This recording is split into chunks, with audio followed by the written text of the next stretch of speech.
सर्वांना नमस्कार. स्वागत आहे शब्द साधे आपल्या यूट्यूब चॅनलवर. कथा आवडली तर लाईक करा आणि चॅनलवर नवीन असाल तर सबस्क्राईब करायला विसरू नका. लग्नानंतरचे ते गोड दिवस या अगोदरचे 75 एपिसोड आपल्या शब्द साधे यूट्यूब चॅनलवर अपलोड केलेले आहेत. कृपया ते जाऊन नक्की पहा. भाग 76. त्याने बॅगमधून एक बिस्किटचा पुडा काढला आणि काही स्नॅक्सचे पॉकेटसुद्धा होते, ते खाऊन घे आधी असं म्हणत ते तिच्यासमोर ठेवले. त्यातील तिने चिप्सचे पाकिट फोडले आणि पटापट ते चिप्स खायला सुरुवात केली. तुम्हाला काय माहिती आहे, मी तिकडे गेल्यानंतर तो टीसी मला किती ओरडत होता. मला डब्याचा नंबर खरंच सांगते माझ्या लक्षात होता, पण हे सर्व नंबर सारखेच आहे, मी विसरून गेले. मला तुमचा व माझा स्वतःचा मोबाईल नंबरसुद्धा आठवत नव्हता. खाता खाता प्रिया तिच्यावर काय बीतली हे प्रियांशला सांगू लागली. असा कसा तुझा स्वतःचा मोबाईल नंबर तुझ्या लक्षात नाही, माझा मोबाईल नंबर तुझ्या लक्षात नाही, मग कसं काय चालायचं. आता हे असं डब्याचा नंबर विसरली मी समजू शकतो, पण माझा मोबाईल नंबरसुद्धा तू विसरते, हे मला बिलकुल चालणार नाही. आईला फोन नंतर करू, पहिल्यांदा तू मोबाईल नंबर पाठ कर. चल बस लवकर, ते खाऊन घे, पाणी पी आणि ये लवकर इथे. असं म्हणत त्याने त्याच्या बॅगमधून एक नोटबुक आणि एक पेन काढला. त्याने स्वतःच्या हाताने त्याचा स्वतःचा मोबाईल नंबर त्या वहीमध्ये एका पेजवर लिहिला आणि तिच्यासमोर ठेवत म्हणाला, प्रिया मला काही ऐकायचं नाही, मी जसं लिहिलं आहे तसंच तसं आत्ताच्या आत्ता 10 वेळा लिहायचं आणि 10 वेळा मोठ्याने बोलायचं. त्याने तिला तसं होमवर्क दिल्यासारखं तिला जाणवलं आणि ती हसत त्याला म्हणाली, बऱ्याच वर्षापासून मी होमवर्क केलाच नव्हता आणि मला कोणत्याच मास्तरांनी आजपर्यंत असा गृहपाठसुद्धा दिलेला नव्हता. धन्यवाद मास्तरजी. असं म्हणत तिने ती वही घेतली आणि अगदी खरोखर ज्या पद्धतीने त्याने नंबर लिहिलेला होता त्याच पद्धतीने तिने सुद्धा तसेच अक्षर काढत लिहायला सुरुवात केली. लिहून झाल्यावर लगेच ती नोटबुक त्याला देत म्हणाली, हे बघा, हे असे गृहपाठ मी लगेच करते, त्याबद्दल मला काही वेळ लागणार नाही आणि मला आवडत आहे तसं लिखाण काम करायची. फक्त पाठ करणे किंवा गणित सोडवणे म्हणजे माझ्यासाठी फार मुश्किल आहे. पण का हो, आपण इकडे येत आहोत आणि तरीसुद्धा बॅगमध्ये या पेन व नोटबुक का ठेवायचे. तिने आश्चर्याने त्याला विचारले. मी शिक्षक आहे. जसा एखादा पोलीस कुठेही जात असताना आपला पोलीसचा दंडा किंवा बंदूक नेहमीच जवळ ठेवतो, त्याच पद्धतीने मी ड्युटीवर नसलो किंवा म्हणून काय झालं, माझ्याकडे माझं शस्त्र, वही, पेन, पेन्सिल ठेवायलाच पाहिजे. असं आहे का? चालेल, पुढच्या वेळेसपासून मी पण माझे शस्त्र ठेवेल, असं ती म्हणाली. तुझं शस्त्र कोणतं आहे? त्याने आश्चर्याने तिच्याकडे पाहत विचारले. ती गालातल्या गालात हसली आणि त्याच्याकडे बघत म्हणाली, झाडू, लाटणं आणि चाकू हे माझं शस्त्र आहे. त्याने ताबडतोब तिला तिचा नंबर सुद्धा लिहून दिला आणि त्याच पद्धतीने 10 वेळा लिहायला आणि वाचायला सांगितले. तिने लहान मुलांसारखं ते सुद्धा लवकरात लवकर लिहून वाचून पाठ करून त्याच्यासमोर बोलून दाखवलं. आणि आता याबद्दल तुला काहीतरी बक्षीस द्यावे लागेल. असं म्हणत त्याने तिला पटकन आपल्या बाहुपाशात घेतलं आणि एकदा खूप जोरात तिला किस केलं. इतकं जोरात किस केलं की किस करत असताना तिच्या तोंडातून सुद्धा आवाज निघाला. हे पहिल्यांदाच असं झालं होतं की प्रियांशने तिच्या ओठांना अगदी जोरात चावलं होतं. चला, त्यांचं नवीन लग्न झालेलं आहे, त्यांना थोडं तरी मोकळं सोडूया रोमॅन्स करण्यासाठी.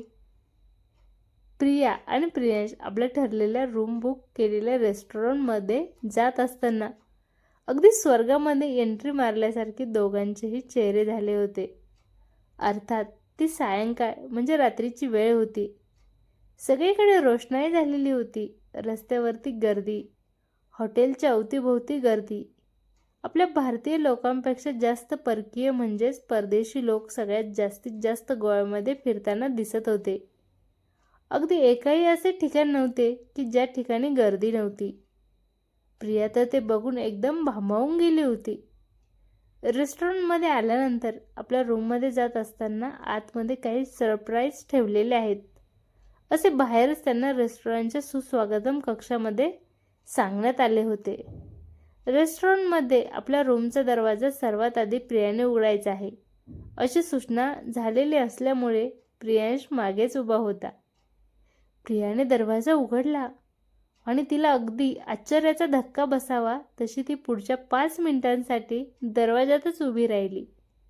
तिच्या चेहऱ्यावरचा तो आनंद आणि केलेली रूमची सजावट बघताना प्रियांशसुद्धा हरपून गेला होता. पांढरे शुभ्र बेडशीटवर अगदी लाल गुलाबाच्या फुलांच्या पाकळ्यापासून बनवलेले ते हार्ट, अगदी मंद प्रकाश पाडणारे ते मेणबत्तीचे कलरफुल प्रकाश, यामध्ये रूम अगदी मस्त दिसत होती. एक छोटासा टीपॉय आणि त्यावर एक सुंदर असा लॅम्प, तिथेच जवळ ठेवलेली एक सुंदर फुलांची फुलदाणी. त्या रूममधील खिडक्यांना अतिशय सुंदर पडदे बसवण्यात आलेले होते आणि तितक्या सुंदर पद्धतीने रूमची सजावट आणि तो मंद गुलाबी फिकट असा रंग खुलून दिसत होता. टेबलवर 2 मसाला दूध ग्लास ठेवलेले होते. गरम होत नव्हतं तरी सहज प्रियाला वाटलं आणि तिने आपल्या रूमचा फॅन ऑन केला. त्या पंख्याच्या पात्यावर ठेवलेल्या गुलाबाच्या पाकळ्या पूर्ण रूममध्ये पसरल्या गेल्या आणि जणू काही प्रियावर त्या गुलाबांच्या फुलांच्या पाकळ्यांचा वर्षाव झाला. प्रियाला ते सर्व तिने फक्त TV आणि सिरियलमध्ये पाहिल्याचे आठवत होते. रिअल जीवनामध्ये असे होतच नाही असे तिचे म्हणणे असले तरी त्या दिवशी त्या रेस्टॉरंटमधील लोकांनी अर्थात परंतु ते सर्व फक्त आणि फक्त प्रियांशमुळे शक्य झालेलं होतं. ती धावत जाऊन प्रियांशकडे गेली आणि त्याच्या गालावर अगदी हलक्या ओठांनी पप्पी देत त्याला म्हणाली, मी सांगू शकत नाही तुला मला किती आनंद झाला आहे. हे सर्व मी फक्त स्वप्नात बघितलेलं होतं. आता मात्र तुझ्याबरोबर अगदी सत्य बघत आहे. मला बिलीवच होत नाही आहे. हे सर्व एक चांगल्या ड्रीमसारखं वाटत आहे आणि ते संपूच नये. ती त्याच्या मिठीमध्ये शिरली. त्याने हे हलक्या हाताने तिला मिठी मारली. रूमचा दरवाजा उघडाच होता. एक वेटर आला आणि त्याने पटकन दरवाजा बंद केला. बाहेर डोंट डिस्टर्ब अशी पाटी लावली. प्रियाला अगदी सर्व गोष्टी कथेतील स्वप्नातील गोष्टींसारख्या वाटत होत्या. ती तशीच त्याच्या मिठीमध्ये राहून आजूबाजूला बघू लागली. पूर्ण प्रवासामध्ये झालेली थकावट, तिचा वैतागलेला जो चेहरा त्या रूमला आणि त्या रूममधील सजावटीला बघून गायब झालेला होता. तिने पुन्हा त्याला एक मिठी मारली आणि त्याच्या कानामध्ये आय लव्ह यू म्हणाली. काय करू आणि काय नको करू असे तिला झाले होते. ती धावत पळत खिडकीजवळ गेली, पुन्हा पलंगाजवळ गेली आणि त्याच्याजवळ येत अगदी लहान मुलांसारखी नाचू लागली होती. तिला तसे नाचताना बघून प्रियांशला खूप हसू येत होते. त्याने तिला तिच्या आनंदामध्ये डिस्टर्ब न करायचे ठरवले आणि हलक्याच हाताने तो मागे मागे सरकत बॅगमधील आपले कपडे काढून फ्रेश होण्यासाठी बाथरूममध्ये निघून गेला. प्रिया आणि प्रियांशला इकडे तिकडे शोधू लागली. तिच्या लक्षात आलं तो बाथरूममध्ये गेलेला आहे. मग ती खिडकीजवळ आली आणि तिने अलगद खिडकी उघडली.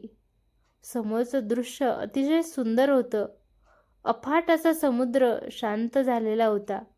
अनेक जोडपी त्या शांत झालेल्या समुद्रकिनारी एकमेकांना मिठीत घेऊन बसलेली होती आणि तो डुबणारा सूर्य अगदी सुंदर दिसत होता.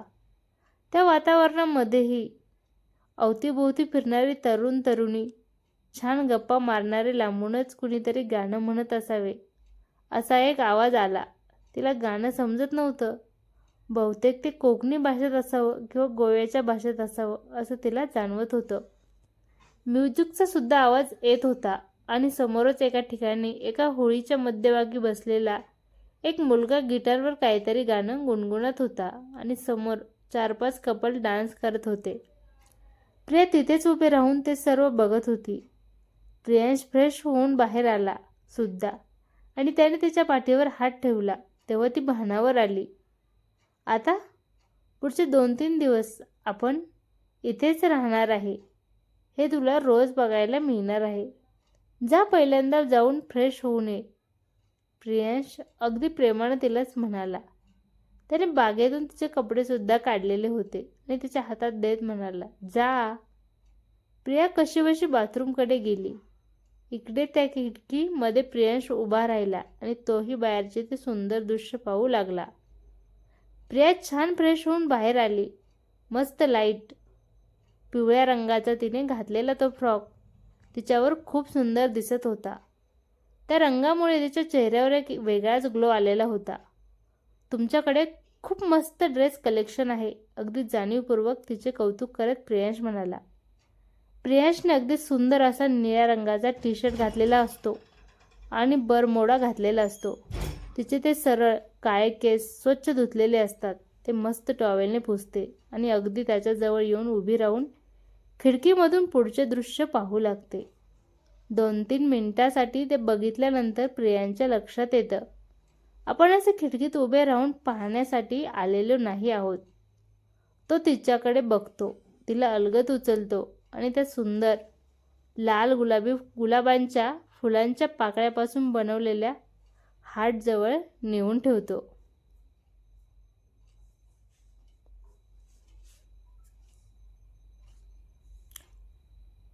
कशी वाटली कथा कमेंट करून नक्की सांगा. आवडली तर लाईक करा आणि चॅनलवर नवीन असाल तर सबस्क्राईब करायला विसरू नका.